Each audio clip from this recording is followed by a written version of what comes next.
ബീഹാറിലെ വോട്ടെണ്ണൽ നടക്കാനിരിക്കെ ബി.ജെ.പിയുടെ അട്ടിമറി നീക്കം കയ്യോടെ പൊക്കിയിരിക്കുകയാണ് ആർ.ജെ.ഡി.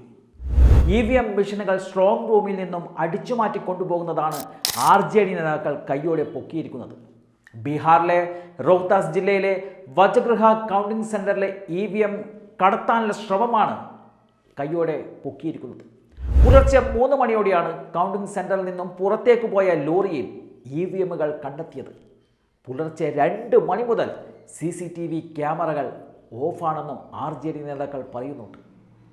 ബി.ജെ.പിയുടെ കള്ളക്കളി നേരത്തെ തന്നെ മനസ്സിലാക്കിയ പ്രതിപക്ഷ നേതാക്കൾ തെരഞ്ഞെടുപ്പ് കഴിഞ്ഞതോടെ എല്ലാ കൗണ്ടിംഗ് സെന്ററുകളിലും ആയിരക്കണക്കിന് പ്രവർത്തകരെ വിന്യസിപ്പിച്ചിരുന്നു. വോട്ട് മോഷണം തടയാൻ മറ്റു മാർഗങ്ങൾ ഇല്ല എന്നതായിരുന്നു പ്രതിപക്ഷം പറഞ്ഞത്. ബീഹാറിലെ 243 നിയമസഭാ മണ്ഡലങ്ങളിലേക്കുള്ള തെരഞ്ഞെടുപ്പ് 2 ഘട്ടമായാണ് നടന്നത്.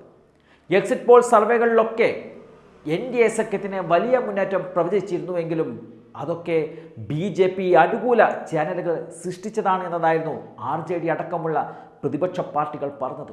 മാത്രമല്ല, ഇന്ത്യ സഖ്യം 135-ൽ കൂടുതൽ സീറ്റുകളോടെ അധികാരത്തിൽ വരുമെന്നും തേജസ്വി യാദവ് പറഞ്ഞിരുന്നു.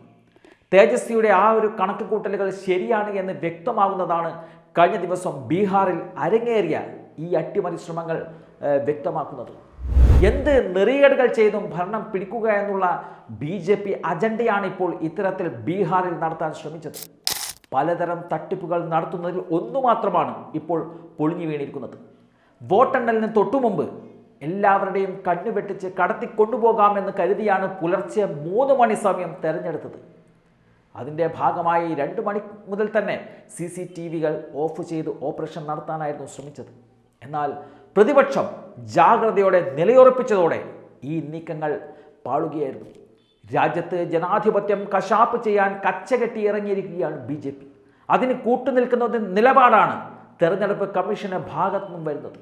ഇനിയും എന്തൊക്കെ രീതിയിലുള്ള ഏതൊക്കെ തരത്തിലുള്ള അട്ടിമറികളാണ് നടക്കാൻ പോകുന്നത് എന്ന് കണ്ടറിയേണ്ടതുണ്ട്.